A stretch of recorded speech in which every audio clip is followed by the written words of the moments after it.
আসসালামু আলাইকুম। ব্যবসায় শিক্ষা শাখার প্রিয় শিক্ষার্থীরা, তোমাদেরকে শুভেচ্ছা জানাচ্ছি। আমি মোহাম্মদ শওকত আলী, সহযোগী অধ্যাপক, হিসাব বিজ্ঞান। আজ ফিন্যান্স, ব্যাংকিং ও বীমা উপরে তোমাদের সামনে উপস্থিত হয়েছি। আজকের আলোচনার বিষয় অর্থের সময় মূল্য, জ্ঞান সংক্রান্ত আলোচনা। তো জ্ঞান সংক্রান্ত আলোচনার শুরুতেই আমরা কিছু জ্ঞান সংক্রান্ত অর্থের সময় মূল্যের ধারণার আলোচনাগুলো একটু দেখে নিই। প্রথমে আমরা আমাদের বিষয়বস্তু, সিলেবাসের বিষয়বস্তুগুলো একটু দেখে নিচ্ছি। বিষয়বস্তুর শুরুতে রয়েছে অর্থের সময় মূল্য ধারণা, অর্থের বর্তমান মূল্যের ধারণা, অর্থের বর্তমান মূল্য নির্ণয়ের প্রক্রিয়া, অর্থের ভবিষ্যৎ মূল্যের ধারণা, অর্থের ভবিষ্যৎ মূল্য নির্ণয়ের প্রক্রিয়া, অ্যানুইটির বর্তমান মূল্য ও ভবিষ্যৎ মূল্য, চক্রবৃদ্ধি, প্রতি বছর বা বছরে একবার, বছরে একাধিকবার, ঋণ পরিশোধ সূচি প্রস্তুতকরণ। এই হলো মোটামুটি আমাদের বিষয়বস্তু। এবার আমরা আরেকটা বিষয়বস্তু রয়ে গেছে, সুদের হার নির্ণয় প্রক্রিয়া। এবার আমরা দেখে নেব আমাদের শিক্ষণফল। শিক্ষণফলের শুরুতেই রয়েছে অর্থের সমমূল্যের ধারণা ব্যাখ্যা করতে পারবো, অর্থের সমমূল্যের গুরুত্ব বিশ্লেষণ করতে পারবো, অর্থের বর্তমান মূল্য নির্ণয় করতে পারবো, অর্থের ভবিষ্যৎ মূল্য নির্ণয়ের প্রয়োজনীয়তা ব্যাখ্যা করতে পারবো, অর্থের ভবিষ্যৎ মূল্য নির্ণয় করতে পারবো, অ্যানুইটির বর্তমান মূল্য ও ভবিষ্যৎ মূল্য নির্ণয় করতে পারবো, অর্থের সময় মূল্য নির্ধারণে চক্রবৃদ্ধি ধারণার প্রয়োগ ব্যাখ্যা করতে পারবো, ঋণ পরিশোধ সূচি প্রস্তুত করতে পারবো এবং ব্যাখ্যা করতে পারবো। এই অধ্যায়টা মোটামুটি আমাদের জন্য প্রায়োগিক এবং ব্যবহারিক এবং জীবনের জন্য অত্যন্ত গুরুত্বপূর্ণ। যদি আমরা ব্যবসা শিক্ষা শাখাতে আমাদের কেরিয়ার বিল্ড আপ করতে চাই এবং আমাদেরকে চলার পথে এটা অত্যন্ত গুরুত্বপূর্ণ একটা অধ্যায়, অর্থের সময় মূল্য। তো প্রথমে আমরা অর্থের সময় মূল্যের সংজ্ঞাটা দেখে নিই। অর্থের সময় মূল্যের সংজ্ঞা হলো, প্রথম সংজ্ঞাটা, অর্থের সময় মূল্য হচ্ছে সময়ের উপর মূল্য আরোপ করা। অর্থের সময় মূল্য ঝুঁকিমুক্ত হারে বিনিয়োগের সুযোগ ব্যয় প্রতিফলিত করে। আজকের একটি নির্দিষ্ট পরিমাণ অর্থ থাকার নিশ্চয়তা পরবর্তী কোনো তারিখে সমপরিমাণ অর্থ থাকার নিশ্চয়তার চেয়ে অধিকতর মূল্যবান, কারণ মধ্যবর্তীকালে অর্থ লাভজনক ব্যবহারে বিনিয়োগ করা যেতে পারে। এই সংজ্ঞাটা দিয়েছে রস, ওয়েস্টারফিল্ড অ্যান্ড জ্যাফে। আরেকটা সংজ্ঞা আমরা দেখে নিই। বর্তমান এবং ভবিষ্যৎ অর্থের মূল্যের মধ্যে যে পার্থক্য হয় তাকে অর্থের সময় মূল্য বলে। তাহলে এখানে আমরা দেখতেছি যে অর্থের সময় মূল্যে আমাদের কাল সংক্রান্ত ধারণা থাকতে হবে। বর্তমান কালের সাথে ভবিষ্যৎ কালের সংযোগ তৈরি করা, অর্থাৎ আজকে বর্তমানে আমার হাতে যে টাকাটা আমরা ধরে রেখেছি, হোল্ড করতেছি, সে টাকার ক্রয় ক্ষমতা আমরা আজকে যা আছে তাই পাবো। তার মানে টাকার মূল্য হলো আজকের ক্রয় ক্ষমতার সমান, আজকের টাকার মূল্য।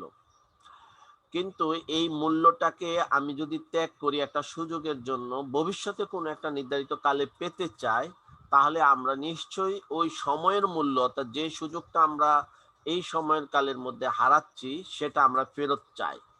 সেই সময়ের মূল্যটাকে আমরা বলি সুদ বা মুনাফা। আমরা একটা উদাহরণের সাহায্যে এই সংজ্ঞাটা আমরা একটু বোঝার চেষ্টা করি। আসো প্রথমে একটা উদাহরণ দেই ব্যবসা হিসাব বিজ্ঞান থেকে, উদাহরণের সাহায্যে। যেমন আমরা যারা কমার্সে 9-10 কমার্সে ছিলাম, তারা আমরা রেয়া মিল দেখেছি। আর কমার্সে না থাকলেও অসুবিধা নেই। রেয়া মিল হলো হিসাব তথ্য পরিবেশনের পূর্বে হিসাব কাল শেষে সমস্ত হিসাবের ঘাটতি, সেটাকে আমরা রেয়া মিল বলি। তো ধরি একটা কোম্পানির রেয়া মিল আমাদের সামনে দেওয়া আছে। আলোচনার স্বার্থে আমরা মাত্র দুইটা উপাদান নেব। এমএস আলী অ্যান্ড সন্স রেয়া মিল 31শে ডিসেম্বর 2020, তার বিক্রয় ক্রেডিট 10 লক্ষ টাকা, ঋণ আছে 10 লক্ষ টাকা। বিক্রয় একটা আয় 10 লক্ষ টাকা ক্রেডিট, ঋণ একটা দায় 10 লক্ষ টাকা ক্রেডিট। এখন অন্যান্য তথ্যাবলীতে বলা আছে, সেটা হলো প্রথমে কতে বিক্রয়ের উপর বিক্রয় কর্মীরা 10% হারে কমিশন বা দস্তরি পাবে। আর খতে বলতেছে ঋণের উপর সুদের হার 10%। তাহলে বিক্রয়ের কমিশনের পরিমাণ কত হবে, ঋণের সুদের পরিমাণ কত হবে? তাহলে আমাদের দুটা বিষয়, যে বিক্রয়ের উপর কমিশন কত আর ঋণের উপর সুদের হার 10%, দুটাই 10%। এখানে একটা মজার বিষয় যে বিক্রয়ের পরিমাণও 10 লক্ষ টাকা এবং আমাদের যেটা আমরা দেখতেছি যে আমাদের ঋণের উপরও 10 লক্ষ টাকা। তাহলে বিক্রয়ের কমিশন কত? এখন আমরা জানি কমিশন, হ্যাঁ, আমরা একটু বোঝার চেষ্টা করি। কমিশন হলো কর্মভিত্তিক, কমিশন নির্ধারিত হয় কর্মভিত্তিক। কমিশন নির্ধারণের ভিত্তি হলো কর্মভিত্তিক। আর ঋণের উপর যে সুদ নির্ণীত হয়, সুদের ভিত্তি হলো সময় ভিত্তিক।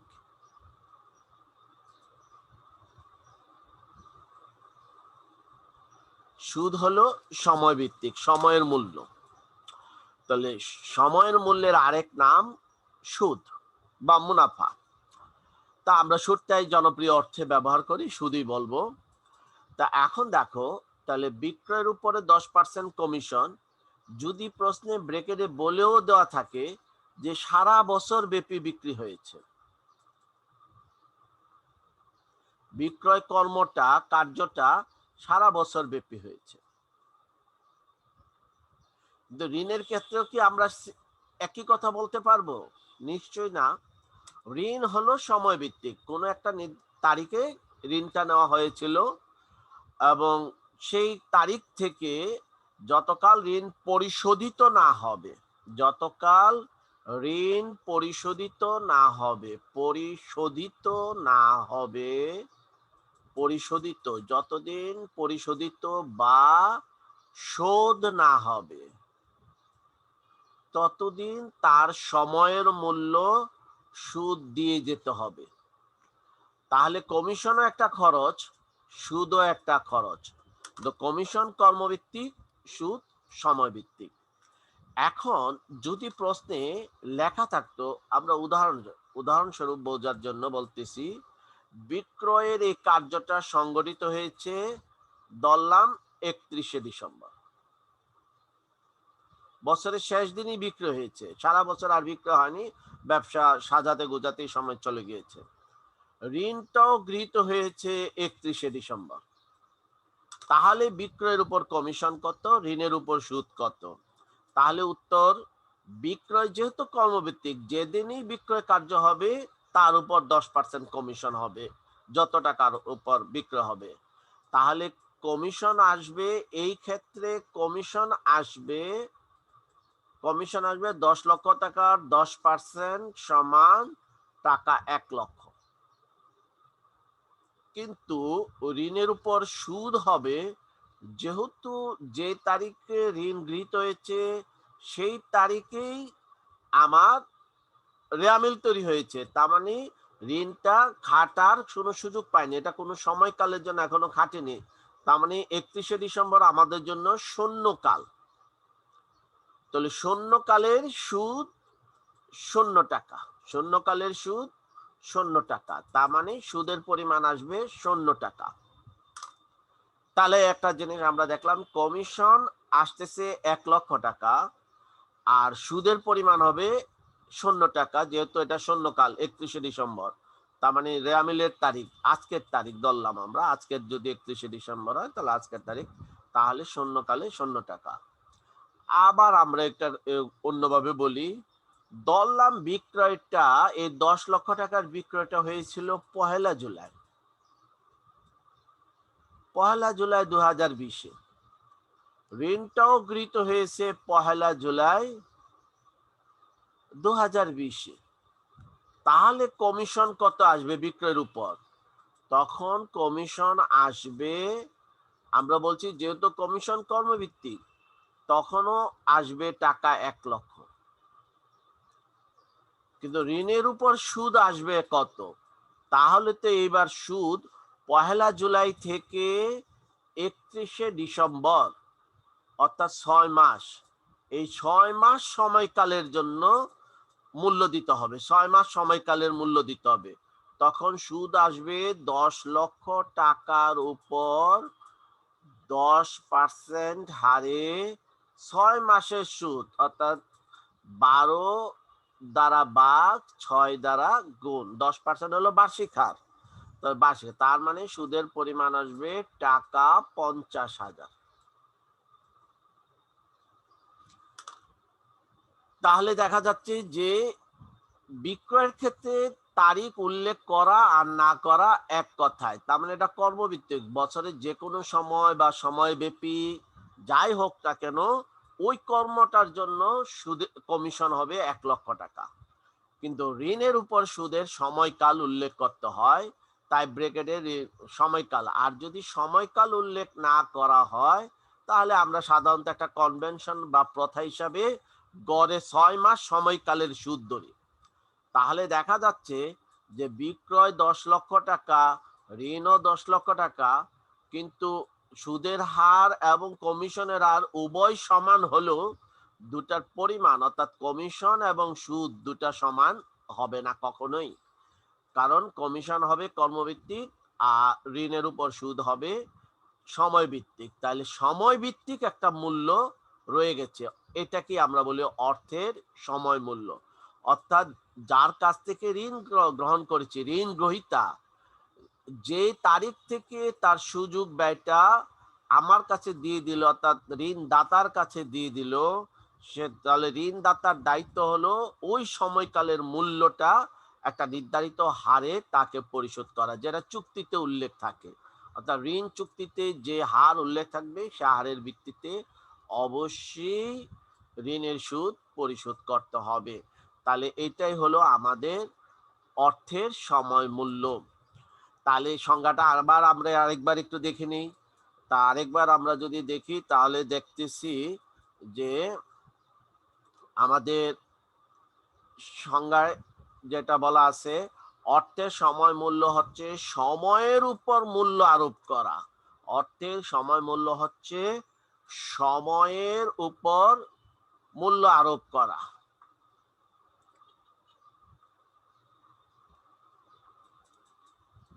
অর্থের সময় মূল্য হচ্ছে সময়ের উপর মূল্য আরোপ করা। অর্থের সময় মূল্য ঝুঁকিমুক্ত হারে বিনিয়োগের সুযোগ ব্যয় প্রতিফলিত করে। আজকে একটি নির্দিষ্ট পরিমাণ অর্থ থাকার নিশ্চয়তা পরবর্তী কোনো তারিখে সমপরিমাণ অর্থ থাকার নিশ্চয়তার চেয়ে অধিকতর মূল্যবান, কারণ মধ্যবর্তীকালে অর্থ লাভজনক ব্যবহারে বিনিয়োগ করা যেতে পারে।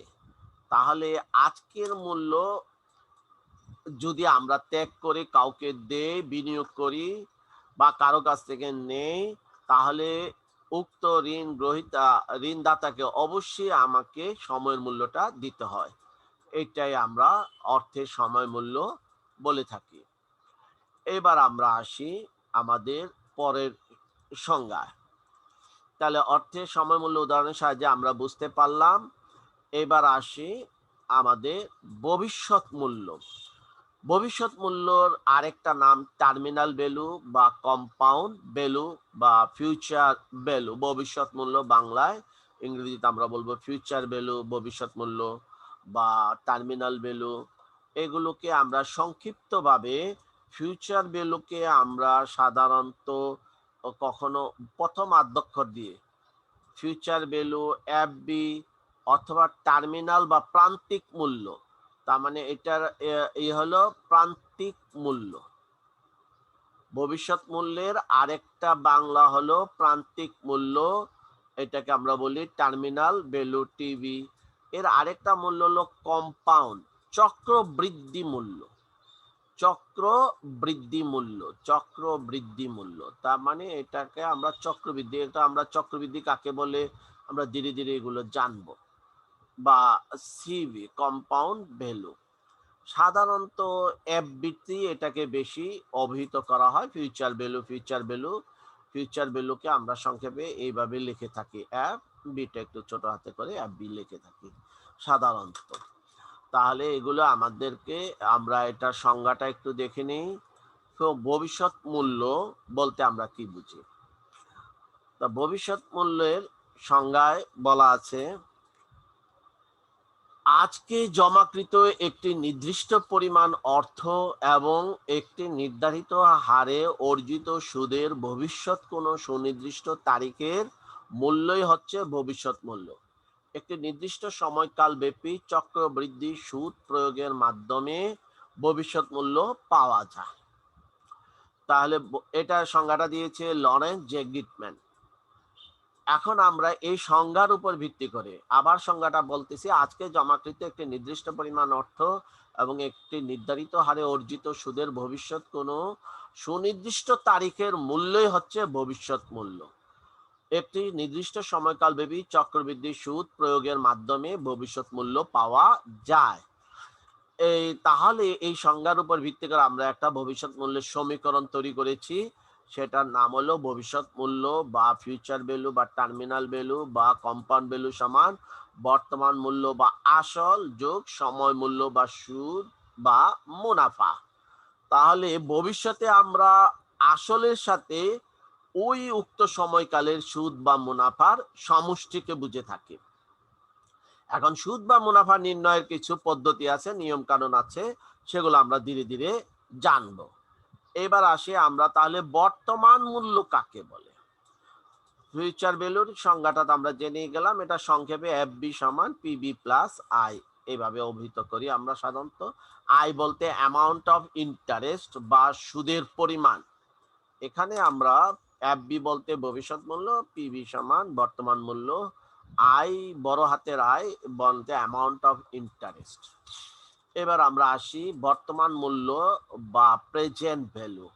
এর আরেকটা মূল্য আসল মূল্য বলে। বর্তমান মূল্যকে অনেক সময় আসল মূল্য বা এটাকে আমরা বলি প্রিন্সিপাল অ্যামাউন্ট, এক কথায়। তাহলে বর্তমান মূল্যের সংজ্ঞাটা আমরা একটু দেখে নিই। বর্তমান মূল্যের সংজ্ঞায় বলা আছে, বর্তমান মূল্য হচ্ছে একটি ভবিষ্যৎ পরিমাণের বর্তমান অর্থমূল্য ভবিষ্যৎ পরিমাণের সমান করার জন্য একটি নির্দিষ্ট সুদের হারে একটি নির্দিষ্ট কালব্যাপী যে পরিমাণ অর্থ আজকে বিনিয়োগ করতে হবে। তাহলে আমরা এই সংজ্ঞাটা দিয়েছে লরেন্স জে গিটম্যান। আরেকটা সংজ্ঞা দেখে নিই, ভবিষ্যৎ নগদ প্রবাহের বাট্টাকৃত মূল্যই হচ্ছে বর্তমান মূল্য। তাহলে দেখা যাচ্ছে ভবিষ্যৎ মূল্যের ক্ষেত্রে আমরা বলেছি যে ভবিষ্যতের মূল্য বৃদ্ধি পায়, তার মানে বর্তমান মূল্যের সাথে সুদের মূল্য যোগ করার পরে ভবিষ্যৎ মূল্য পাওয়া যায়। তাহলে ভবিষ্যৎ মূল্য থেকে সুদটা যদি আমরা বাট্টা করি বা ছাড় দেই তাহলে বর্তমান মূল্য পাওয়া যাবে। তাহলে এইটার একটা সমীকরণ আমরা দাঁড় করাতে পারি, সেটা হলো বর্তমান মূল্যের সমীকরণ। বর্তমান মূল্য সমান ভবিষ্যৎ মূল্য মাইনাস সময় মূল্য বা সুদ বা মুনাফা, সেটাকে আমরা ইংরেজিতে বলবো পিবি সমান F B minus amount of interest বড় হাতের আই। এ হলো আমাদের। এখন বর্তমান মূল্য এবং ভবিষ্যৎ মূল্যকে আরো সহজে বোঝার জন্য আমাদের সময় রেখা সম্বন্ধে একটা ধারণা দরকার। তাহলে আমরা পুরো বিষয়টা সহজে বুঝে যাব। হোয়াট ইজ টাইম লাইন বা সময় রেখা কাকে বলে?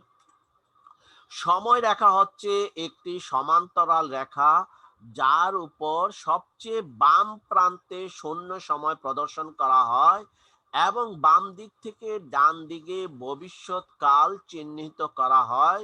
বিনিয়োগের নগদ প্রবাহ প্রদর্শনের জন্য এটি ব্যবহার করা যেতে পারে। লরেন্স জে গিটম্যানের সঙ্গে আবারও বলতেছি, সময় রেখা হচ্ছে একটি সমান্তরাল রেখা যার উপর সবচেয়ে বাম প্রান্তে শূন্য সময় প্রদর্শন করা হয় এবং বাম দিক থেকে ডান দিকে ভবিষ্যৎকাল চিহ্নিত করা হয়।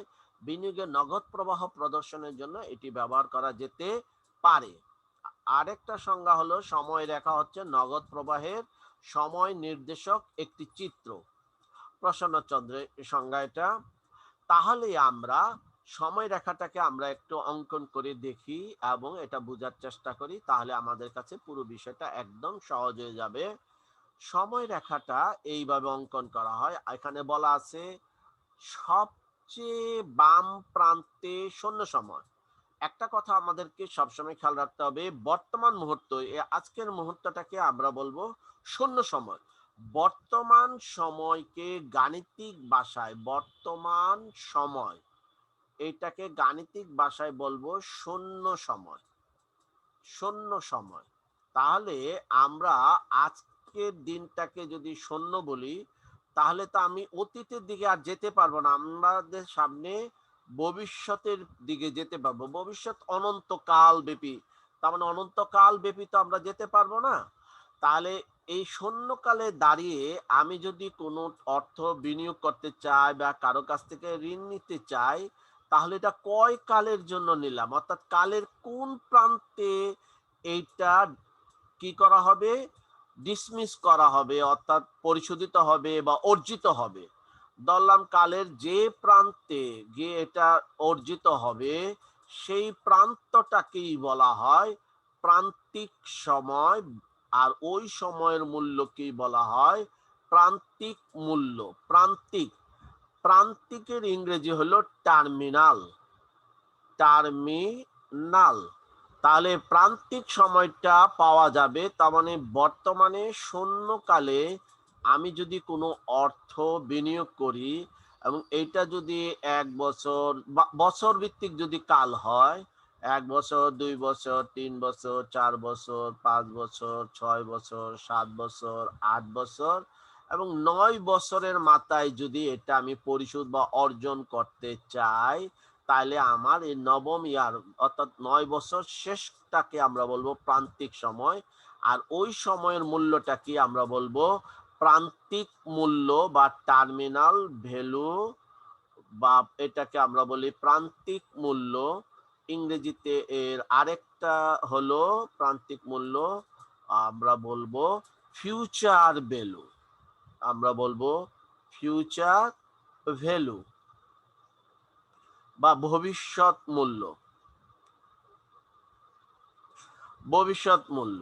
তাহলে দেখা যাচ্ছে কি আজকের নির্ধারিত টাকাটা কয় কাল খাটলো, এইভাবে কয় কাল খাটলো আমরা যদি এইভাবে গণি, তাহলে দেখবো যে এটা 9 কাল শেষে টাকাটা, তাহলে এটা অথবা তাহলে ভবিষ্যৎ মূল্যে বর্তমানে যে শূন্যকালে যে টাকাটা আমরা ইনভেস্ট করেছি বা গ্রহণ করেছি, সেটাকে আমরা বলবো বর্তমান মূল্য বা প্রেজেন্ট ভ্যালু। প্রেজেন্ট ভ্যালু বা বর্তমান মূল্য বা আসল বা প্রিন্সিপাল অ্যামাউন্ট, এটাকে আমরা বলবো প্রিন্সিপাল অ্যামাউন্ট বা এটাকে আমরা বলি আসল বা প্রেজেন্ট ভ্যালু, বর্তমান মূল্য। তাহলে বর্তমান মূল্যের সাথে এই কালের মূল্যটা যোগ করলে ভবিষ্যৎ মূল্য পাওয়া যায়। সেটাই আমরা বলেছি যে ফিউচার ভ্যালুর সূত্রে আমরা বলেছি আসল যোগ এই সময়কালের মূল্য বা সুদ। এখন সময়কালের মূল্যটা কিভাবে নির্ধারিত হবে, এর জন্য দুটা পদ্ধতি আছে, আমরা ধীরে ধীরে জানবো। একটা সরল ভিত্তিক, একটা চক্রবৃদ্ধি ভিত্তিক। আমাদের সিলেবাসে সাধারণত চক্রবৃদ্ধিকটাই বিবেচনা করা হয়, সরল ভিত্তিক চিন্তা করা হয় না। তাই আমরা চক্রবৃদ্ধিটাই বুঝবো, অর্থাৎ চক্রবৃদ্ধি উক্ত সময়কালের চক্রবৃদ্ধিক সুদ। এখন ভবিষ্যতের মূল্যকে যদি আমি বর্তমান মূল্য পেতে চাই, আমি নির্ধারিত নবম কাল শেষে কোনো একটা সুনির্দিষ্ট অ্যামাউন্ট পাওয়ার জন্য আজকে কত টাকা ইনভেস্ট করব, তখন আমরা প্রেজেন্ট ভ্যালুর সূত্র বলবো। ফিউচার ভ্যালু থেকে এই সময়কালের সুদ বিয়োগ করলেই হবে। তাহলে টাইম লাইন আমাদের অনেক কিছু শেখায়। সময় রেখা দ্বারা আমরা কঠিন কঠিন সমস্যাগুলোকে সহজে বুঝতে পারি। তাই সময় রেখারও একটা গুরুত্ব রয়েছে। তাহলে আমরা সময় রেখার সংজ্ঞা জানলাম। এবার আসা যাক আমাদের চক্রবৃদ্ধিকরণের কথা যে বললাম, তাহলে হোয়াট ইজ চক্রবৃদ্ধিকরণ বা কম্পাউন্ডিং? চক্রবৃদ্ধিকরণের সংজ্ঞা হচ্ছে, চক্রবৃদ্ধিকরণ হচ্ছে অধিকতর সুদ উপার্জনের জন্য প্রত্যেক সুদ খরচকে পুনঃবিনিয়োগের একটি প্রক্রিয়া। সুদ নিজেই আসলে পরিণত হবে এবং ফলে পরবর্তী সময়কালে আরো সুদ উপার্জন করবে, এই ধারণার উপর চক্রবৃদ্ধিকরণ প্রতিষ্ঠিত। এটা বলেছে রস, ওয়েস্টারফিল্ড এন্ড জাফি। আরেকটা সংজ্ঞা হচ্ছে, চক্রবৃদ্ধিকরণ হচ্ছে নগদ প্রবাহ অথবা নগদ প্রবাহের একটি ধারার ভবিষ্যৎ মূল্য নির্ধারণ করার প্রক্রিয়া। চক্রবৃদ্ধিকৃত পরিমাণ অথবা ভবিষ্যৎ মূল্য প্রারম্ভিক পরিমাণ ও অর্জিত সুদের যোগফলের সমান হবে।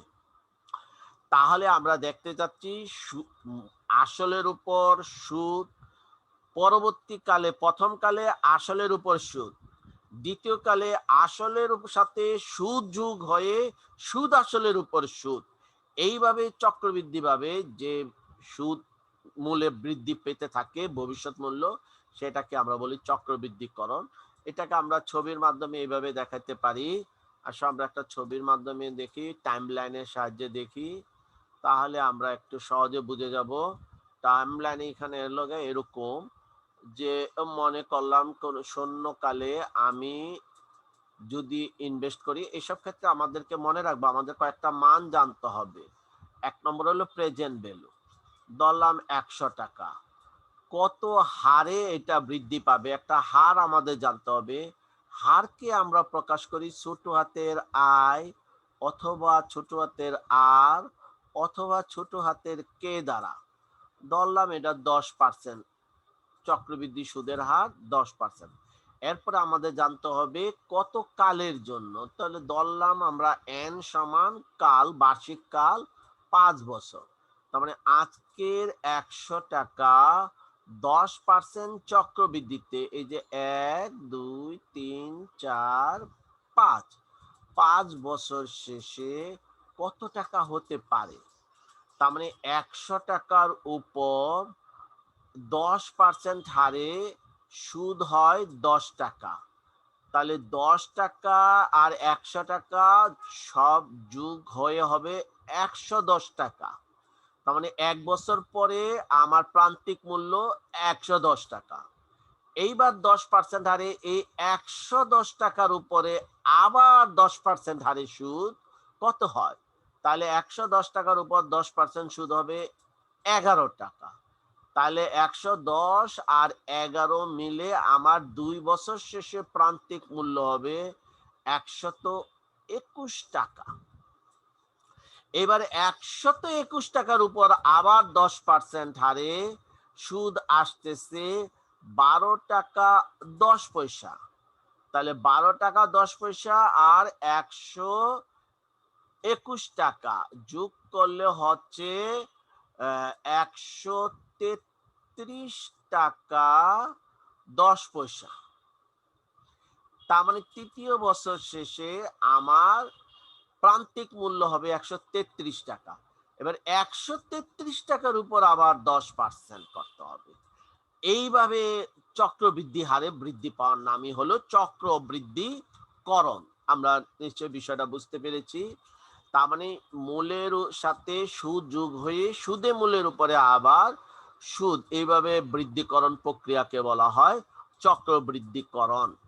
তাহলে এখানে সুদ কিভাবে নির্ণয় হবে, এর জন্য আমরা একটা সহজ সূত্র সাধারণত করি। আমরা বলেছি ফেস ভ্যালুর সূত্র হলো পি প্লাস বড় হাতের আই। সরল সুদের ভিত্তিতে এইটার ফেস ভ্যালুর এই অ্যামাউন্ট অফ ইন্টারেস্ট বাই করার সরল সুদের ভিত্তিতে ফেস ভ্যালুর সূত্র হলো ফেস ভ্যালু সমান পি ইন্টু 1 প্লাস ছোট হাতের আই ইন্টু এন। এন বলতে কাল বোঝায় আর আই বলতে আমরা সুদের হারকে বোঝায়। কিন্তু চক্রবৃদ্ধিকরণের ক্ষেত্রে যেহেতু সুদে মূলের অর্থাৎ সরলের ক্ষেত্রে সব সময় মূলের উপরে সুদ হয়, মূলের উপরে সুদ হওয়ার নামই হলো সরল ভিত্তি, কিন্তু সুদে মূলের সাথে আবার সুদ হয়ে আবার সুদে মূলের সাথে, এই প্রক্রিয়াকে বলা হয় চক্রবৃদ্ধি। চক্রবৃদ্ধিকরণের ক্ষেত্রে এফবি সূত্র সমান আমরা জানবো P into 1 + i whole to the power n। তখন nটা আর ভূমিতে না থেকে পাওয়ার হয়ে যায়। আমরা এই সূত্রটাও সরাসরি ব্যবহার করব না, আমরা ফাইন্যান্সের সূত্র ব্যবহার করব। আপাতত আমরা গাণিতিক সূত্রগুলো জেনে রাখতেছি, আমরা ধীরে ধীরে দেখব ফাইন্যান্সেরও একটা নিজস্ব সূত্র আছে।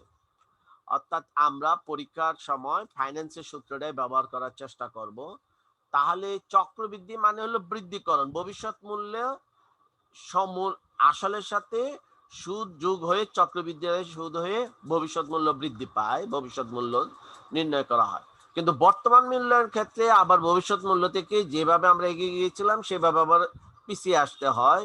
তাহলে এটাকে বলা হয় বাট্টাকরণ, সেটাকে বলা হয় বাট্টাকরণ। তাহলে বাট্টাকরণটা কি আমরা একটু দেখে নিই। তাহলে বাট্টাকরণের সংজ্ঞাটা আমরা একটু দেখি। বাট্টাকরণ বা ডিসকাউন্টিং, তার মানে এটা চক্রবৃদ্ধি জাস্ট অপোজিট বা বিপরীত। তাহলে চক্রবৃদ্ধির বিপরীতটা কি? একটি ভবিষ্যৎ অর্থের বর্তমান মূল্য নির্ণয় করাই হচ্ছে বাট্টাকরণ। প্রক্রিয়াটি চক্রবৃদ্ধিকরণের বিপরীত। এটা বলেছে রস, ওয়েস্টারফিল্ড এন্ড জাফি। আর বাট্টাকরণ হচ্ছে একটি ভবিষ্যৎ নগদ প্রবাহ অথবা নগদ প্রবাহের একটি ধারার বর্তমান মূল্য নির্ণয় করার একটি প্রক্রিয়া। বাট্টাকরণ হচ্ছে চক্রবৃদ্ধিকরণের বিপরীত। এটা বলেছে ব্রাহাম অ্যান্ড এহরারট। আরেকটা সংজ্ঞা আমরা দেখি, নগদ প্রবাহ বাট্টাকরণ হচ্ছে বর্তমান মূল্য নির্ণয় করার প্রক্রিয়া, সুদ চক্রবৃদ্ধিকরণের বিপরীত। এটা বলেছে লরেন্স জে গিটম্যান। তাহলে দেখে বাট্টাকরণ করা হয় বর্তমান মূল্য নির্ণয়ের ক্ষেত্রে, আর চক্রবৃদ্ধি করা হয় ভবিষ্যৎ মূল্য নির্ণয়ের ক্ষেত্রে। অর্থাৎ ভবিষ্যতের টাকাকে ছাড় দিয়ে দিয়ে বর্তমান মূল্য অর্থাৎ সময় মূল্যটাকে বাদ দিয়ে দিয়ে বর্তমান মূল্য নির্ণয়করণ করার প্রক্রিয়ার নামই হচ্ছে বাট্টাকরণ। আর বর্তমান মূল্যকে সুদে সময়ের মূল্যের সাথে বৃদ্ধি করার মাধ্যমে ভবিষ্যৎ মূল্য নির্ণয়করণ করার প্রক্রিয়ার নামই হচ্ছে চক্রবৃদ্ধিকরণ। তাহলে আমরা বাট্টাকরণ কি এবং চক্রবৃদ্ধিকরণ কি সেটাও বুঝতে পেরেছি নিশ্চয়ই। বিস্তারিত আমরা যখন প্রায়োগিক দিকে যাব, প্রায়োগিক ক্লাসে আমরা আরো বিস্তারিত বুঝবো। এরপরে আসা যাক সুদ কাকে বলে। এতক্ষণ আমরা সুদ সুদ বলতেছি। সুদের ইংরেজি এখানে আমরা যেটা ব্যবহার করতেছি ইন্টারেস্ট। সুদের একটা সংজ্ঞা আছে বা অর্থ আছে, সেটা আমরা সাধারণত যে সুদটা খারাপ মানে ধর্মে নিষেধ আছে সেই সুদটার ইংরেজি কিন্তু আবার ইন্টারেস্ট নয়। এই নিয়ে আমরা বিস্তারিত কখনো সময় সুযোগ পেলে আলোচনা করব। ধর্মের যে সুদ হারাম করা আছে সে সুদের ইংরেজি হবে ইউজুয়ারি। এটা সাধারণত আনএথিক্যাল, তার মানে অনৈতিক ভাবে কেউ যখন অর্থকে বৃদ্ধি করতে চায় তখন সেটা ওই সুদটার ইংরেজি হলো ইউজুয়ারি, আরবিতে যেটাকে বলা হয় রিবা। সেটা আমাদের আলোচনার বিষয় না, এখন আমরা একটু ধারণা দিয়ে রাখলাম, ভবিষ্যতে কখনো সময় সুযোগ পেলে আমরা আলোচনায় আসবো। আপাতত সুদ কাকে বলে সেটা আমরা এই সংজ্ঞাটা একটু দেখে নিচ্ছি। সুদের সংজ্ঞাটা দেখি।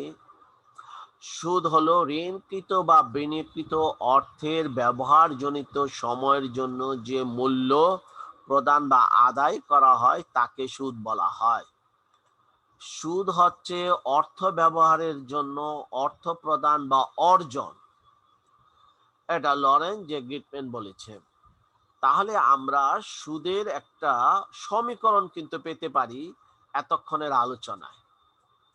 তাহলে সুদ যেহেতু সময়ের মূল্য, তাহলে বর্তমান মূল্য এবং ভবিষ্যৎ মূল্যের পার্থক্যকেই সুদ বলা হয়। অ্যামাউন্ট অফ ইন্টারেস্ট বড় হাতে যেটাকে আমরা আয় বলি, তার মানে আয় বা সুদের পরিমাণের সমীকরণটা হলো future value minus present value. ভবিষ্যৎ মূল্য থেকে বর্তমান মূল্য বা আসল বাদ দিলে সুদের পরিমাণ পাওয়া যায়। সুদ তার মানে আসলের কে যখন ভবিষ্যতে পরিশোধ করতে যায় তখন সময়ের মূল্য সহ পরিশোধ করতে হয়, যে সময়ের মূল্যকে আমরা বলি সুদ। তাহলে আমরা সুদের সংজ্ঞা এবং সমীকরণ জানলাম। এইবার আসা যাক আমরা নেক্সট আজকের দিনের জন্য শেষ আলোচনাটা করে নিই। সুদ দুই প্রকার আমরা বলেছি, সরল সুদ আর একটা হলো চক্রবৃদ্ধি। এই দুটো আমরা দেখে নিই। সরল সুদের সংজ্ঞা হলো, সরল সুদ হচ্ছে শুধু মূল আসল পরিমাণ বিবেচনা করে গণনাকৃত সুদ। রস, ওয়েস্টারফিল্ড এবং জেফের সংজ্ঞানুসারে সরল সুদ হচ্ছে শুধু প্রারম্ভিক বিনিয়োগের উপর গণনাকৃত সুদ। এটা বেরেলি, মায়ার্স, অ্যালেন এন্ড মাহান্তির সংজ্ঞানুসারে। তার মানে এটাকে যদি আমরা একটা ছবি সময় রেখাতে দেখাতে চাই, তাহলে সেটা হলো এরকম। আমরা একটু আগেও দেখিয়েছি যে শূন্যকালে বর্তমানে প্রেজেন্ট ভ্যালুর উপরে আমি যদি 5 বছরের জন্য বিনিয়োগ করি, তাহলে আমার প্রতিকালের সুদের পরিমাণ কত হবে।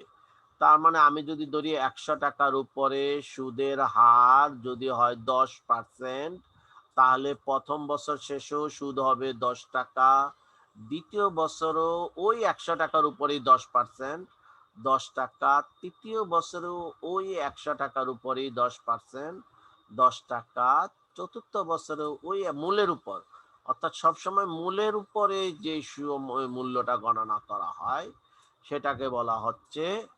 তাহলে 5 বছরে মোট সুদের পরিমাণ এই 5টার যোগফলের হলো 50 টাকা।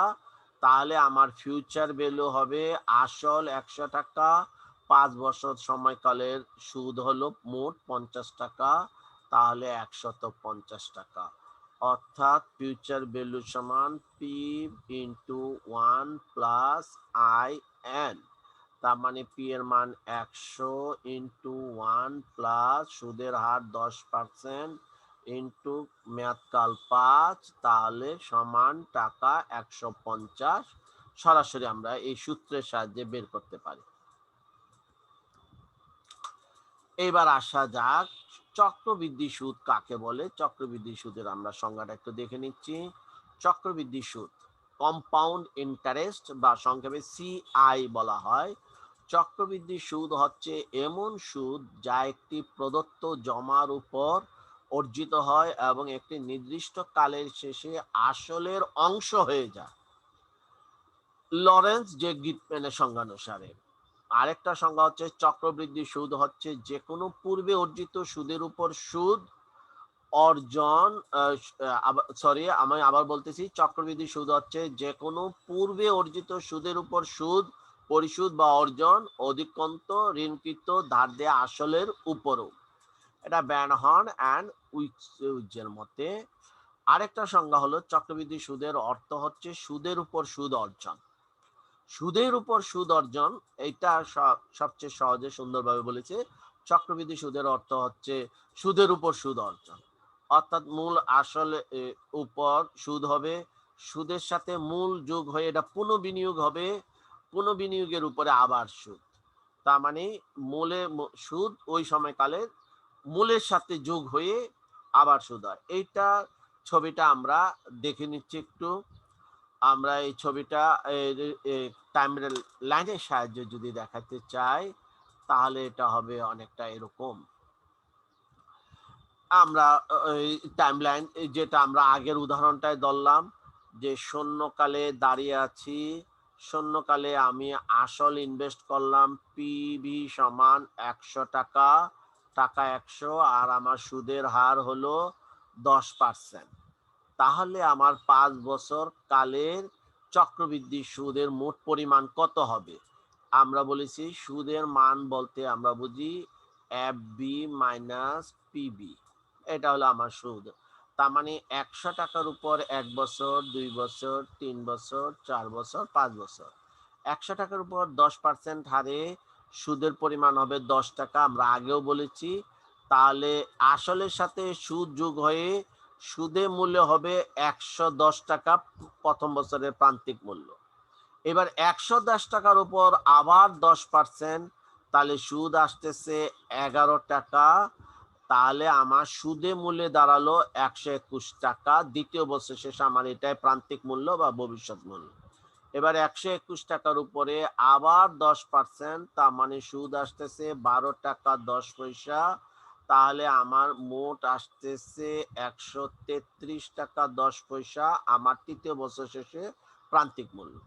এর উপরে আবার সুদ, এই প্রান্তিক মূল্যের উপরে আবার সুদ হবে 13 টাকা 31 পয়সা। তাহলে আমার প্রান্তিক মূল্য দাঁড়াবে 133 টাকা 10 পয়সার সাথে 13 টাকা 31 পয়সা যোগ হয়ে 146 টাকা 41 পয়সা। 146 টাকা 41 পয়সা হবে চতুর্থ বছর শেষে প্রান্তিক মূল্য। এই টাকার উপরে আবার সুদ আসবে 14 টাকা 641 পয়সা। অর্থাৎ এইটার উপরে আমার সুদ হয়ে দাঁড়াবে, সুদের মূল্য হবে 161 টাকা 05 পয়সা। তার মানে আমার চক্রবৃদ্ধি সুদের পরিমাণ হবে 161 টাকা 05 পয়সা থেকে মূল আসল 100 টাকা বাদ দিলে চক্রবৃদ্ধি সুদের পরিমাণ 61 টাকা 05 পয়সা। আর সরল সুদের ভিত্তিতে দেখেছি আমাদের সুদের পরিমাণ দাঁড়িয়েছিল মোট 50 টাকা। তাহলে চক্রবৃদ্ধি সুদ দেখা যায় যত চক্রবৃদ্ধি হয় ততই সুদের পরিমাণ বাড়ে, ভবিষ্যৎ মূল্যের পরিমাণ আলটিমেটলি বেড়ে যায়। তাই সাধারণত সরল সুদটা ব্যবসা বাণিজ্যে তেমন একটা ব্যবহার হয় না। সবসময় আমরা ব্যবসা বাণিজ্যে চক্রবৃদ্ধি সুদটাই ব্যবহার করতে দেখি। আজকের মতন আলোচনা আমরা এখানেই শেষ করছি। আশা করি তোমাদের কাছে আজকের আলোচনাটা ভালো লেগেছে। আমরা এই জ্ঞানমূলক আলোচনার দ্বিতীয় অংশের আলোচনা নেক্সট ক্লাসে আলোচনা করব। এর মধ্যে তোমাদের যদি কোনো বুঝতে কষ্ট হয় বা সমস্যা হয় তাহলে অবশ্যই তোমরা আমাকে জানাবে, আমাদের কমেন্ট বক্স করে জানাবে।